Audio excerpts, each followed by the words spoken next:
এখন থেকে আপনার প্রিয় সিরিয়ালগুলো ফ্রিতে দেখুন এক্সক্লুসিভলি শুধুমাত্র সান নেক্সটে। এখনই অ্যাপ ডাউনলোড করুন। নিজের যা যোগ্যতা সেটা প্রমাণ করবে পাখি। শোনো পাখি, আমি ঘরের কোণে বসে চোখের জল ফেলা মেয়েদের পছন্দ করি না পাখি। আমি তোমাকে এভাবে দেখতে পারবো না। তুমি সেরকম মেয়ে নয় বলেই আমি ভেবেছিলাম। কাকে এত ভয় পাচ্ছ তুমি? হ্যাঁ, আরে যে এত অল্প বয়সে নিজের বাড়ি ছেড়ে, মা বাবা ছেড়ে, পরিবার ছেড়ে এত দূরে রোজগার করতে এসছে শহরে, তার আবার জীবনে হারানোর কি আছে বলো তো? পাখি, জীবনে কিন্তু আমাদের অনেক পরীক্ষা আসবে, তাই বলে ভয় পেলে তো চলবে না, হেরে গেলে তো চলবে না। মাথা উঁচু করে বাঁচতে হবে। জানো পাখি, একটি রাজা ছিলেন। তিনি 17 বার যুদ্ধে গেছিলেন এবং 17 বারই হেরে গেছিলেন। একদিন একটি গুহাতে বসে উনি চোখের জল ফেলছিলেন দুঃখে।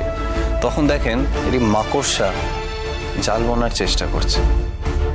মাকড়সাটা একবার চেষ্টা করলো, দুবার, 3 বার, 20 বার চেষ্টা করলো, কিন্তু মাকড়সাটা পারল না।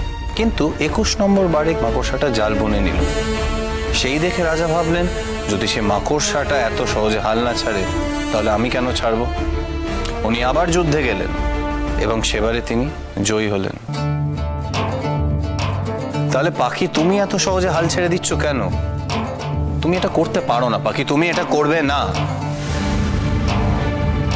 জীবনের মতন সুন্দর জিনিস কিছু আর হয় না পাখি। Come on, show some spirit. তুমি নিজের সঙ্গে কথা বলো, নিজেকে বোঝাও যে তুমি এটা পারবে, নিজেকে মোটিভেট করো পাখি। পাখি, ঘাত প্রতিঘাত কিন্তু অনেক আসবে, কিন্তু তোমাকে তো রুখে দাঁড়াতে হবে। আর এটা জেনে রাখো পাখি, আজ আমি তোমার হয়ে এত কথা বলছি, কিন্তু সবসময় কিন্তু তুমি লোক পাবে না। তোমাকে নিজের কথাটা নিজেই রাখতে হবে, নিজের লড়াই নিজেই করতে হবে, এবং তুমি পারবে, আমি জানি তুমি নিশ্চয়ই পারবে। তুমি সব বিপদ থেকে নিজেকে উদ্ধার করতে পারবে। তুমি মনে করে দেখো তো পাখি, তুমি ওই গ্রামে শয়তান লোকগুলোর সঙ্গে কিভাবে লড়তে, কিভাবে তুমি কষ্ট করে, স্ট্রাগল করে সেই সাইকেল কম্পিটিশনটা জিতেছিলে, সেসব কথা তো এখানে কেউ জানে না।